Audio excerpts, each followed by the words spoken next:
First stop, the ice. 1. Antarctica, the treaty blind spot. Most people think the Antarctic map is clean because there's nothing to hide. Once you layer policy, physics, and logistics, you see the erasure stack. Start with the Madrid Protocol. Article 7 bans mineral resource activity other than scientific research. It entered into force in 1998 with a provision for future review. In 2048, any decision-making party can call a review conference. That isn't bulldozers at dawn, it's leverage. Prospecting masquerading as research becomes a bargaining chip. So the first blind spot is legal, a frozen truce with a scheduled conversation. Now pair that with access. Antarctica isn't a slab, it's a mosaic. You've got stations with runways that only make sense a few windows a year, storm corridors that close routes on schedule, and logistics chains that default to safe ignorance. When a helicopter hour costs what it does, we'll get to it next season becomes policy. That's physics meeting budget. Under the ice sit subglacial lakes, Vostok is the headline.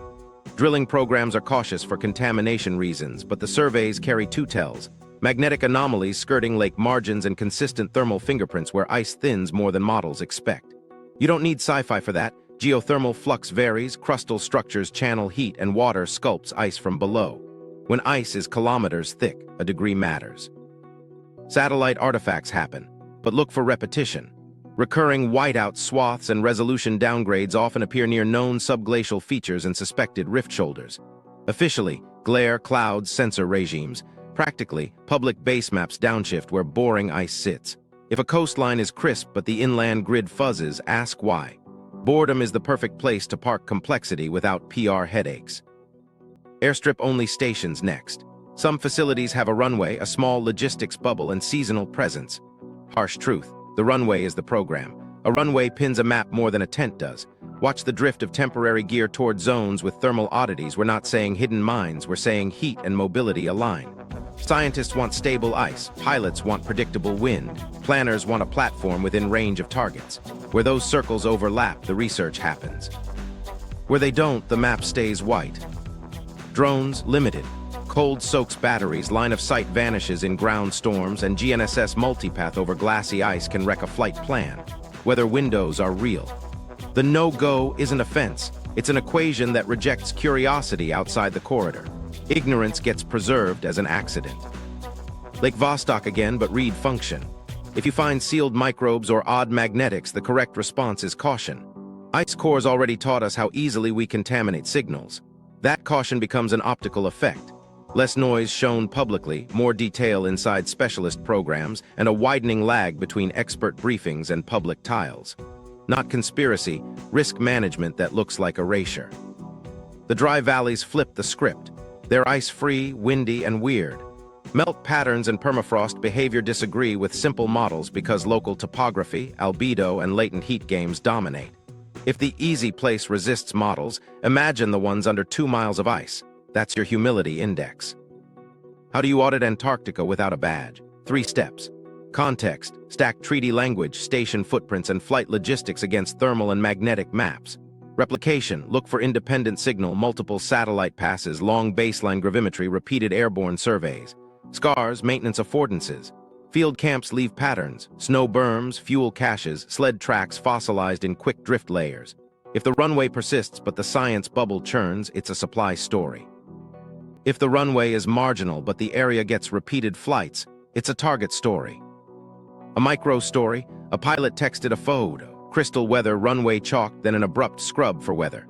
Did the sky change? Not really. The stratospheric winds did. At that altitude, your weather is upstream. Logistics calls it weather because the explanation is 5 charts long and the decision is 1 syllable. No. That's how legitimate constraints become opaque answers that feel like camouflage. Now about blurs.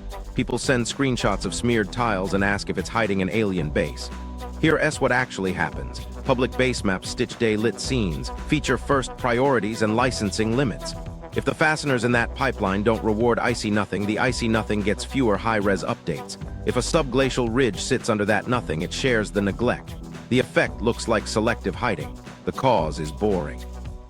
But boring has stakes. In 2048, the review window opens. Countries will posture with research, logistics, and we've always been here claims.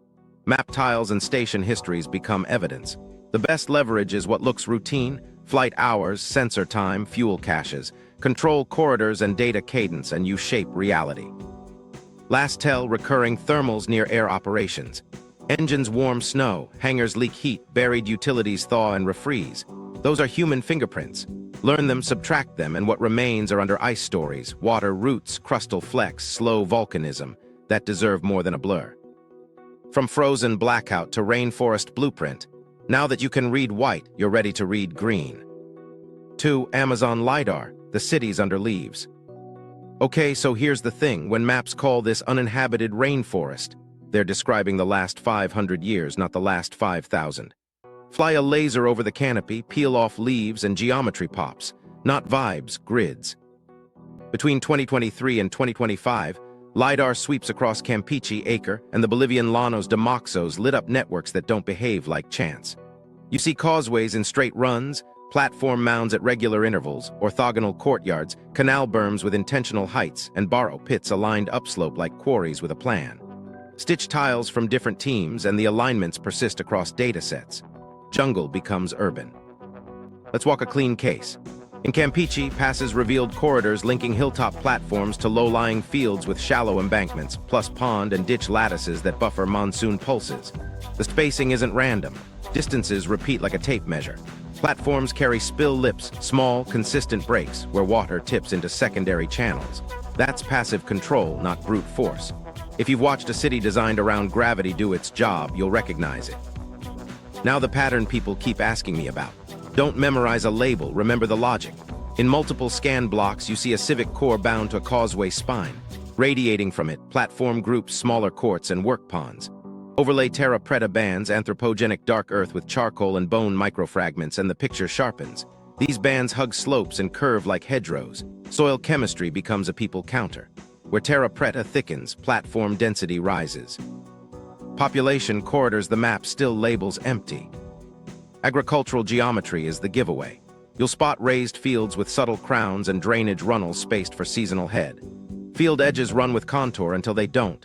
Then you see deliberate breaks that turn fields into weirs during peak rain, spreading flow, depositing silt, and recharging soils without tilling them to death. Passive hydrology at city scale means fewer catastrophic failures when the sky misbehaves. So why do maps still say uninhabited? Jungle creep is efficient. Wood rots, palms reclaim berms, and a century of collapse after contact erased maintenance before baselines were recorded. Add colonial recoding, villages renamed, polities flattened into ethnonyms, and the paper trail shrinks. If your map weights stone over soil, you erase a city whose material culture preferred earth, fiber, and water logic. Methods persisted, walls didn't. Here's an audit you can run from your desk. Context: stack LIDAR tiles with historic aerials, soil maps, and modern hydrology.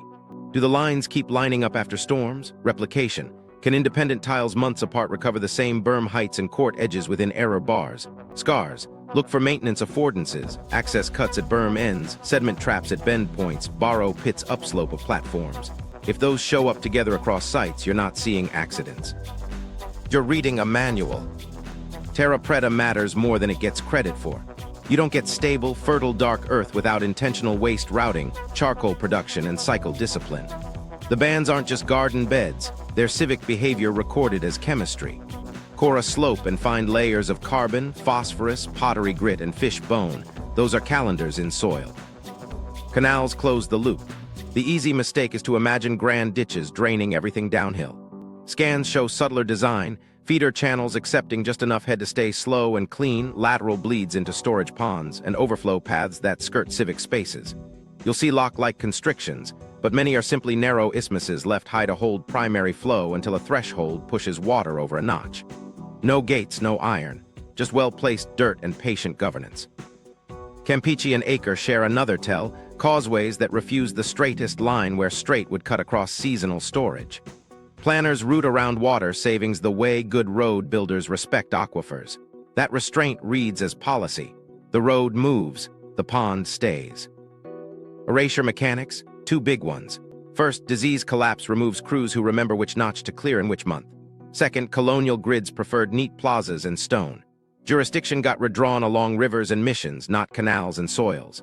A century later, the maintenance culture is gone, but the system's ghost still runs during storms. Camp by a wild pond and wake to a flood that politely avoided the flat beside you. You just slept next to an old algorithm. Replication outside headlines seals it. In secondary blocks you still see the trio: causeway spines, platform clusters, and waterwork lattices.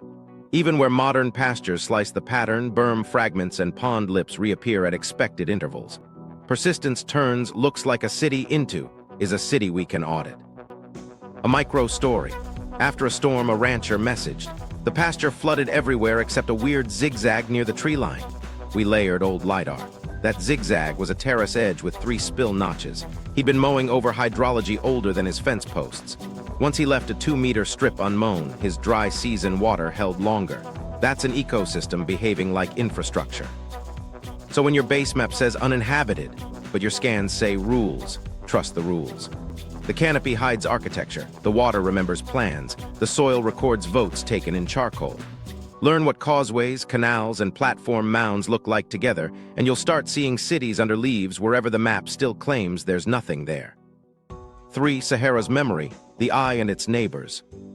Now we leave canopy ghosts for a desert that remembers water.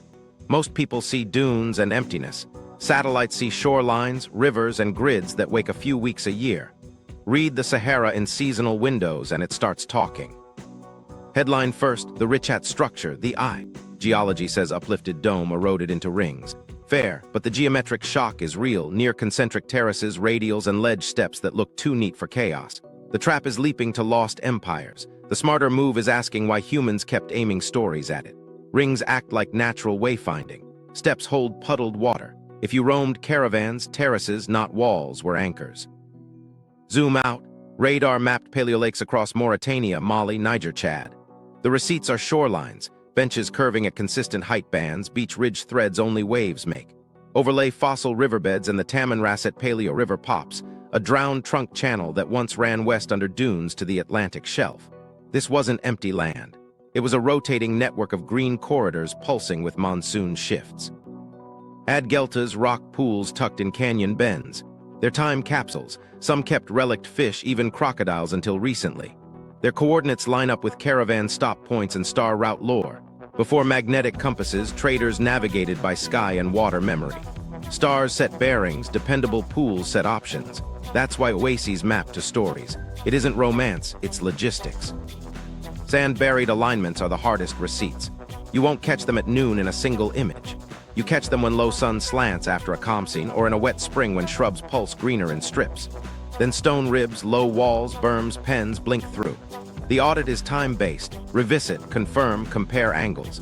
If segments reappear with matched spacings and orientations, you're not seeing yardage. You're seeing a grid breathing under dunes.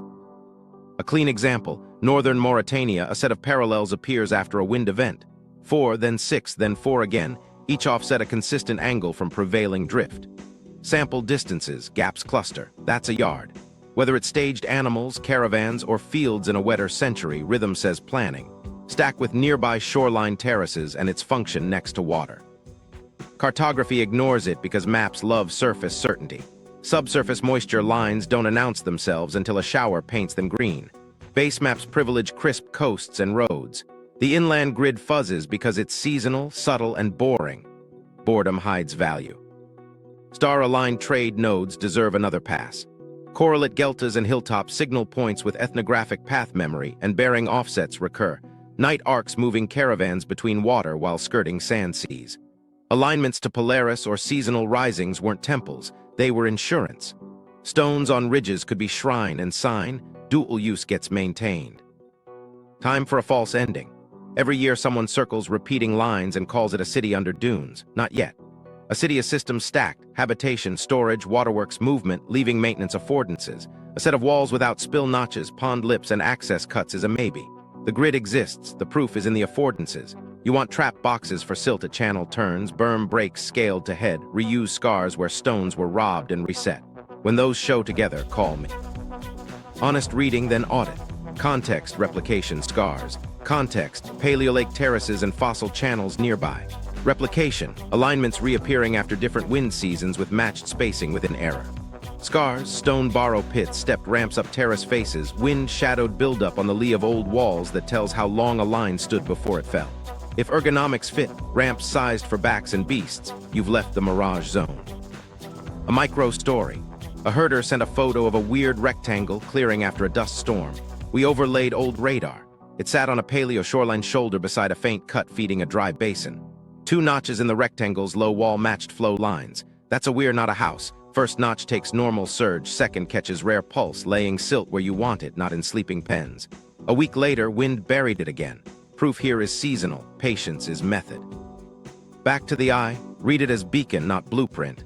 Terrace rings concentrate story and travel. Radials act like spokes between catchments. In rain years, water sits on steps. In dry years, steps memorize routes. That's why legends keep orbiting. The geometry is useful even when the lake is gone. Practical tests from your desk. Stack shuttle radar topography with paleohydrology models and Sentinel seasonal NDVI. Do green pulses trace old channels after storms? Do benches plot at discrete hypsometric bands? Cross-check with wind events. Does the same rib pattern reappear? Then hunt affordances, ramp scars, notch pairs, borrow pits. If 3 lines agree, you're out of speculation. One last tell, star route bearings embedded in place names. Chains of toponyms separated by a comfortable day's walk tend to drift by a few degrees in consistent ways, accounting for dunes, crosswinds, and safe approaches to deltas. Language keeps vectors when stones sleep. So no, not a lost city under every dune. Something tougher, a buried syllabus, terraces as calendars, deltas as clock ticks, fossil rivers as roads that went quiet. The Sahara didn't forget. It filed the receipts under sand and made you earn them with light, timing, and a second look after the wind. 4. Lost littorals, coasts that move. Everything shifts when you accept the shoreline as a traveling line, not a boundary. Since the last glacial low, sea level rose more than 100 meters. Ports, fields, and neighborhoods didn't vanish. They stepped seaward until water took the step back. Today's crisp coastlines are the end of the story. The busiest chapters are offshore under silt. Start with the North Sea shelf, Doggerland. This wasn't a rumor, it was country. Sonar and sub-bottom profiles mapped river braids, levees, peat beds. The harbor fingerprints show up as shapes currents don't make on their own.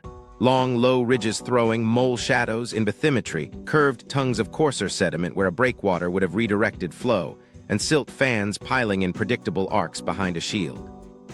Stack that geometry with dredged finds, worked timbers, fish weirs, antler tools, and you're reading a drowned economy, not a campsite. Slide to the Black Sea. 2 receipts matter. First, drowned terraces and beach ridges at consistent depths, layered like growth rings. Waves sculpt those, not storms. Second, delta lobes with preserved distributary patterns beyond the modern coast. Run GPS-tied sonar across those lobes and channels reappear as low-relief grooves that vanish under younger silt. Cities loved deltas. Deltas migrate. The shelf still holds the street plan logic. Harbors at convex shoulders, storage up layer from flood, causeways perched on natural levees. Sunderland is the shock if you haven't met it yet. Lower sea levels tied Borneo, Java, and the Malay Peninsula into a subcontinental plain. Cores from the South China Sea shelf pull peat, root casts, and freshwater mollusks at depths matching paleo shorelines. That's not open ocean ecology. That's land that breathed and burned. If you want a nursery for coastal societies erased by water and modern maps, it's right there. The audit trick is learning to read harbor without walls. Look for 3, breakwater logic, silt tongues, and backscatter anomalies. Breakwaters rarely face the dominant swell head-on. They set oblique angles with an elbow to create calm. On sonar, that's a ridge with a leeward shadow of fine deposit. Silt tongues taper like comets, thick near shelter, thinning down current. Backscatter anomalies, patches that return a different acoustic texture, often flag timbers, blocks, or artifact lenses trapped by that geometry. You don't need to see a keystone to know a harbor lived there. You only need to see how water was made to behave. Why forbidden? Because access follows money and insurance. Modern seabed maps are needle-sharp along shipping lanes, pipelines, cables, and hazard zones. Archaeology-grade resolution is expensive and rarely public. Insurers care about obstructions and slope stability, not Roman key steps. The result is a public grid where transit corridors look like MRI scans and the adjacent shelf is mush. Boredom hides value again. Now a desk audit you can run. Context, overlay sea level curves with shelf slope and paleo shorelines. Where benches align with drowned deltas, expect ports. Replication, cross-check multiple bathymetric datasets or revisit with different sonar frequencies. The same ridge-shadow pair should recur. Scars, fine dredge scars, mooring blocks, anchor grooves. Those cut into substrate and don't read like natural ripples. If all three agree, you're out of speculation. A micro story. A recreational skipper sent a depth track, a steady rise, then a sudden drop over a kilometer run off an English estuary, plus a patch of odd calm on windy days. We laid it over charts and historical shoreline reconstructions. The rise was a drowned spit, the drop, an old harbor cut. The calm patch sat behind a submerged elbow, breakwater logic still working centuries later. He'd been idling over a ghost port, letting its hydrology save him fuel. Mediterranean shelves are equally talkative. Off the Levant, sonar catches linear moles mirrored by silt-lee shadows. Divers find anchor grooves shaved into limestone ledges at diver depth, mooring logic without monuments. In the Adriatic, subtle bowls in backscatter tile into basins that trap timbers. Sediment cores pull resin traces where shipyards once pitched hulls. The receipts are quiet, but they rhyme. Why haven't we raised a city? Wrong tool, wrong substrate. Stone survives, but most literal engineering lived in earth, wood, and dredged water. The strongest receipts are geomorphic and industrial. Calm made to order, sediment parked on command, currents bullet into service. Think flows, not facades. One more reality, coastlines are legal ledgers. Boundaries, fishing rights, and development hinge on where land is. Admitting that the real city sits 10 to 60 meters out would rewrite jurisdictions. Easier to let the map hold still and let the shelf keep its archives. So here's the rule. If your app shows a coastline in HD but the adjacent shelf is fuzzy, assume choice, not physics. Drowned coasts aren't blank, they're busy. Ports walked with sea level. The map didn't. Read benches as timelines, tongues as signatures, and shadows as testimony. The past didn't disappear, it changed depth. 5. The Alpine Blackouts, fenced peaks and quiet labs.